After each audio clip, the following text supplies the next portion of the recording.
The rain had soaked through every thread of Mason Reed's clothes, but he barely felt the cold anymore.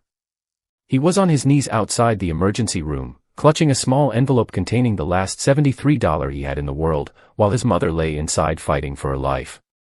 The doctor had just told him that she needed an emergency operation, and without the money, there was nothing more the hospital could do.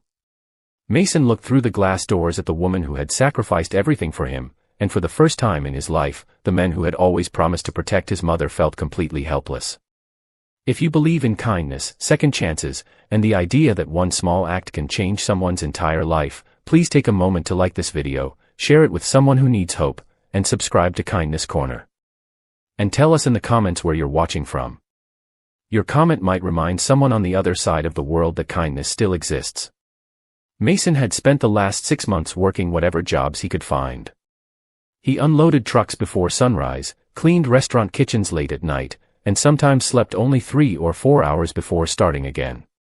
His mother, Evelyn Reed, had raised him alone after his father disappeared when Mason was 8. She had worked as a school cafeteria worker for nearly 30 years, always coming home exhausted but somehow finding enough energy to make her son feel safe. When Mason lost his construction job after the company shut down, he promised her that things would get better. But then Evelyn collapsed in their tiny apartment one morning, and the doctors discovered a dangerous condition that required immediate surgery. Mason sold almost everything they owned. His old television, his tools, his motorcycle, even the wedding ring his mother had kept from his late grandmother. He borrowed money from co-workers and neighbors until nobody had anything left to lend. Still, the hospital bill remained far beyond what he could afford. That night, after being told the surgery could not begin without payment, Mason rushed outside into the rain and begged the doctor to reconsider. Dr. Celeste Morgan watched him trembling beneath the emergency room lights, his hands shaking as he held out every dollar he had. She could see the desperation in his eyes, but hospital rules were hospital rules. She promised to speak with administration, yet even she knew time was running out. Then a black luxury sedan rolled quietly into the hospital driveway. Nobody paid much attention at first. Expensive cars came and went outside the city's largest hospital every day. But this one stopped directly beside the emergency entrance, and a tall man in a dark suit stepped out. His name was Everett Hawthorne, a billionaire known across the city for owning one of the country's largest technology companies.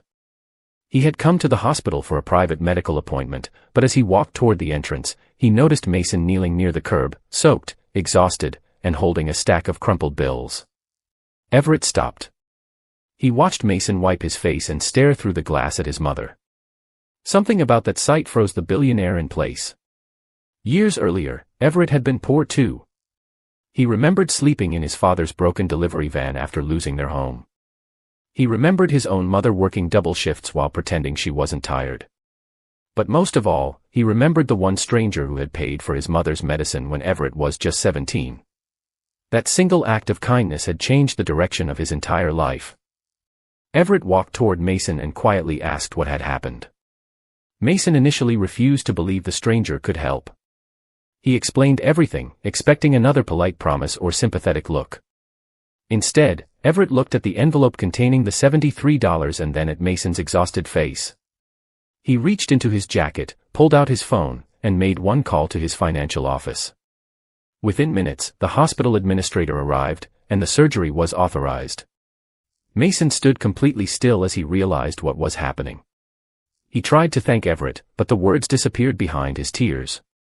Everett simply told him that his mother should never have to pay for a chance to live when someone had the ability to help. The billionaire didn't stop at the surgery. He arranged for Evelyn's medical expenses to be covered during her recovery and quietly created a job opportunity for Mason at one of his companies, giving him a stable income and health insurance.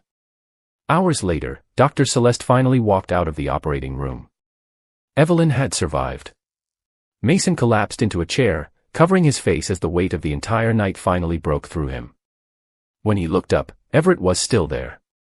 The billionaire could have left hours earlier, but he stayed because he wanted Mason to know that sometimes the greatest wealth a person can possess isn't money.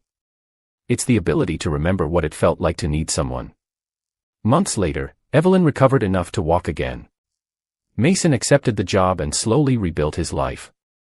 But he never forgot the night a billionaire stepped out of a car and saw him not as a poor stranger, but as a human being who deserved a second chance. And Mason eventually discovered something even more beautiful.